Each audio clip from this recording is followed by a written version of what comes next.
In Proverbs 3, verses 5 through 8, Solomon writes, "Trust in the Lord with all your heart, and do not lean on your own understanding. In all your ways acknowledge him, and he will make your paths straight. Do not be wise in your own eyes. Fear the Lord, and turn away from evil. It will be a healing to your body, and refreshment to your bones." Solomon's primary point in this passage is that we must put our trust in God, rather than thinking that we can find the path of wisdom apart from God. But it's important that we put our trust in him completely, with all our hearts and in all our ways. If we do this, then he says that he will make our paths straight. This does not mean that whatever we do will be right. We can still choose to do what is wrong. Instead, Solomon's point is that God will direct our steps to whatever degree we acknowledge him and trust in his ways. We must trust in God in fear, knowing that God has the power to destroy us, but will not do so as long as we obey him and turn away from evil. Doing this will lead to our being blessed by God.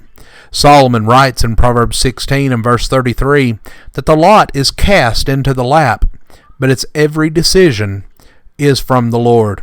This verse does not mean that everything that happens or is decided has been foreordained by God. Solomon later wrote that time and chance overtake them all, Ecclesiastes 9 and verse 11.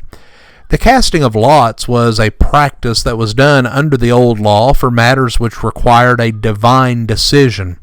The apostles cast lots to determine who would replace Judas in their number in Acts chapter 1, verses 23 through 26. It did not produce a random outcome, but a divinely decreed outcome. It would show which one that God had chosen, Acts 1 and verse 24. It eliminated the influence of man in the decision, thus requiring man to put his trust in God for the decision. Proverbs 18 and verse 10 states that the name of the Lord is a strong tower, and the righteous runs into it and is safe. There is safety and protection to be found in the Lord. However, this safety is only enjoyed by those who run to him so that they might be protected. We cannot stubbornly refuse to follow God and expect him to be with us. The fear of man brings a snare, but he who trusts in the Lord will be exalted, Proverbs 29 and verse 25. Trusting in the Lord is contrasted with fearing man. The implication is that when we place our complete trust in the Lord, then we have no reason to fear man. To fear man means one does not have the faith in God that he ought to have. Therefore, when trouble comes, he does not take refuge in the strong tower of the Lord, as we read in Proverbs 18 and verse 10. Trouble is going to come regardless of our faith in God, but the only way to be exalted is to keep our trust in him. Do not say, "I will repay evil." Wait for the Lord, and he will save you, Proverbs 20 and verse 22.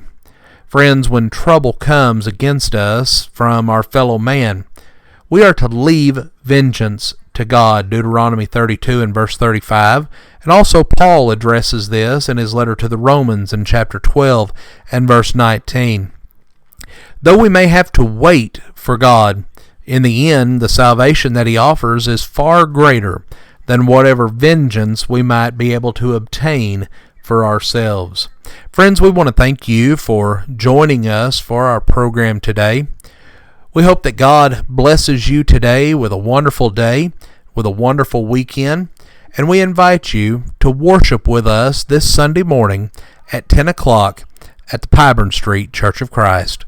Once again, thank you for joining us for our program today, and may God bless you.